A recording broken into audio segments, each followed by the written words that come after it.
Bismillahi wa bihamdih. Assalamualaikum warahmatullahi wabarakatuh. Alhamdulillah rabbil alamin. Wassalatu wassalamu ala asrofil anbiya'i wal mursalin wa ala alihi wa sahbihi majma'in amma ba'du. Kami dari kelompok 6 akan mempresentasikan hasil diskusi kita, yaitu dengan tema sumber hukum Islam atau ijma. Saya sendiri sebagai moderator. Nama saya Aliza Fahmion Fauzi, nomor NIM 200110102. Adapun narasumber yaitu narasumber pertama atas nama Saudara Peria Priliawan, nomor NIM 200110104. Narasumber yang kedua Saudari Lailal Maulal Irhamni, nomor NIM 20011010101. Dan yang terakhir narasumber yang ketiga atas nama Saudari Leni Hamzi dengan nomor NIM 20011010103. Baiklah, langsung saja materi yang pertama akan dijelaskan oleh narasumber yang pertama, kemudian akan dilanjutkan dengan narasumber kedua, dan yang terakhir akan dijelaskan oleh narasumber yang ketiga. Pengertian ijma. Ijma adalah salah satu dalil syara' yang memiliki tingkat kekuatan argumentatif setingkat di bawah dalil-dalil nas. Ia merupakan dalil pertama setelah Al-Quran dan hadis yang dapat dijadikan pedoman dalam menggali hukum-hukum syara'. Apabila terjadi suatu kejadian dan dihadapkan kepada seorang mujtahid umat Islam pada waktu terjadinya, dan mereka sepakat atas suatu hukum mengenai hal itu, maka kesepakatan hal itu disebut ijma'. Kemudian dianggaplah ijma' mereka atas suatu hukum mengenai hal itu sebagai dalil bahwa hukum ini adalah hukum syariat Islam mengenai suatu kejadian. Ini ditetapkan setelah kewafatan Rasulullah SAW, karena sewaktu beliau masih hidup, beliau sendirilah sebagai tempat kembali hukum syariat Islam, sehingga tidak terdapat perselisihan mengenai syariat hukum Islam, dan tidak terjadi pula sebuah kesepakatan atau ittifaq, karena kesepakatan itu tidak akan terwujud kecuali dari beberapa orang. Konsep ijma' sebagai hukum Islam. Ijma' menempati salah satu sumber hukum atau dalil hukum berada setelah Al-Quran dan Sunnah. Demikian pendapat beberapa jumhur ulama mengenai ijma'. Hal ini menunjukkan bahwa betapa pentingnya kedudukan ijma' sebagai hujjah atau dalil hukum. Dalil-dalil yang ada pada ijma' wajib untuk dipatuhi oleh semua umat muslim jika tidak ada dalam Al-Quran dan Sunnah.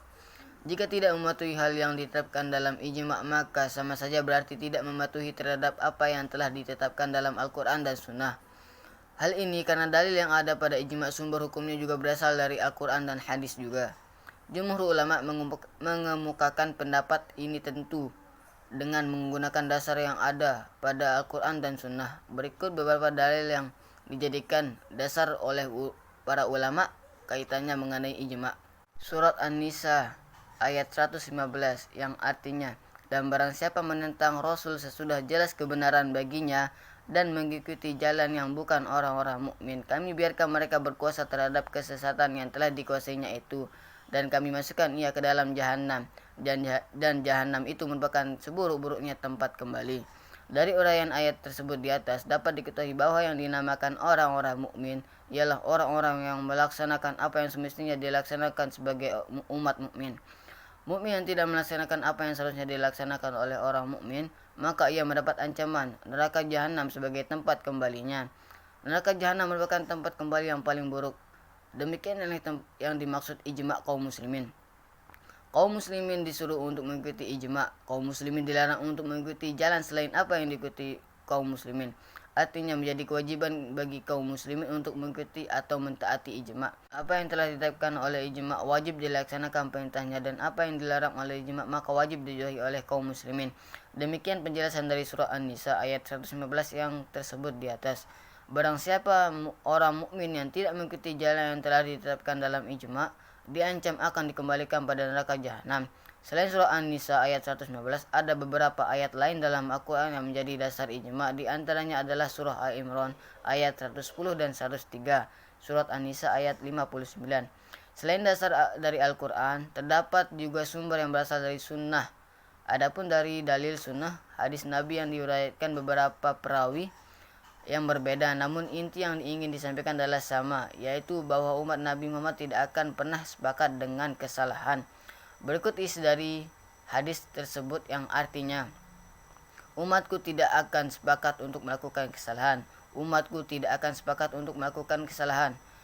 Allah tidak akan membuat umatku sepakat untuk melakukan kesalahan. Allah tidak akan membuat umatku sepakat untuk melakukan kesalahan. Kedudukan ijma sebagai sumber hukum Islam.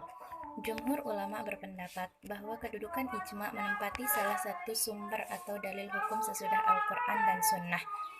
Ini berarti ijma dapat menetapkan hukum yang mengikat dan wajib dipatuhi umat Islam bila tidak ada ketetapan hukumnya dalam Al-Quran maupun Sunnah.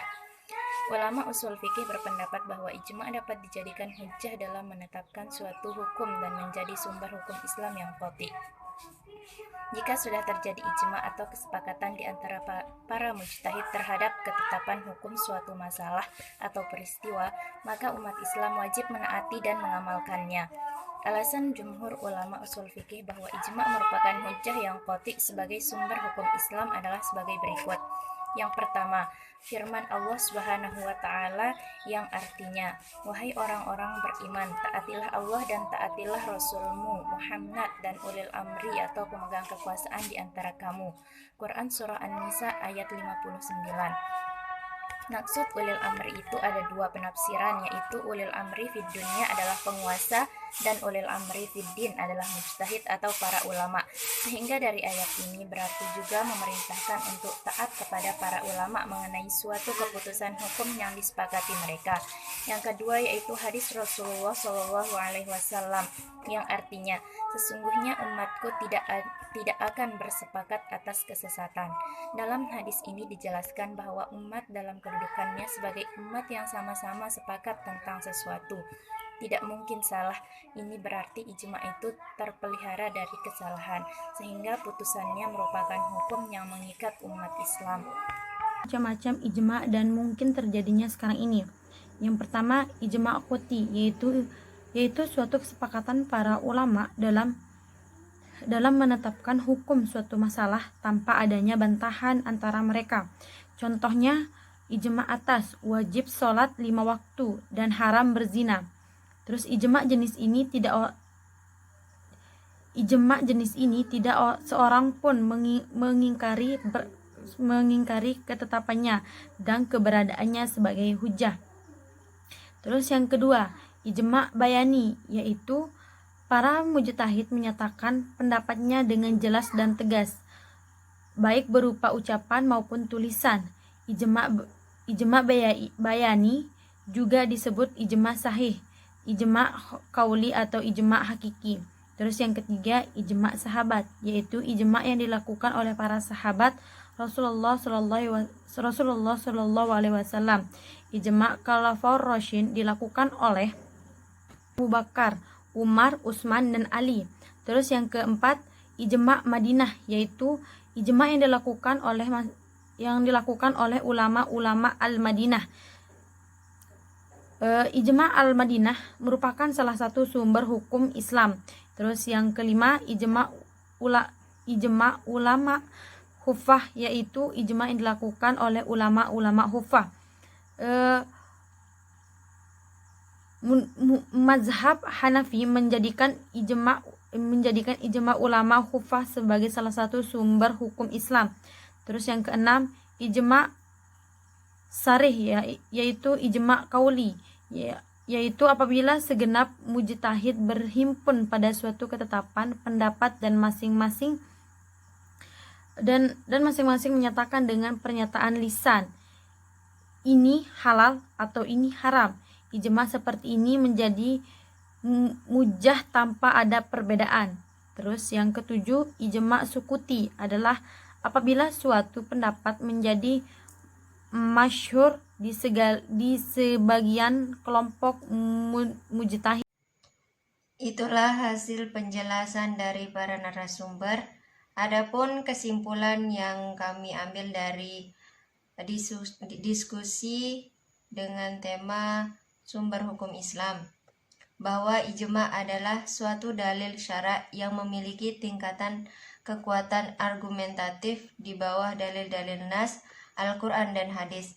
Ia merupakan dalil pertama setelah Al-Quran dan hadis yang dapat dijadikan pedoman dan menggali hukum-hukum syara'.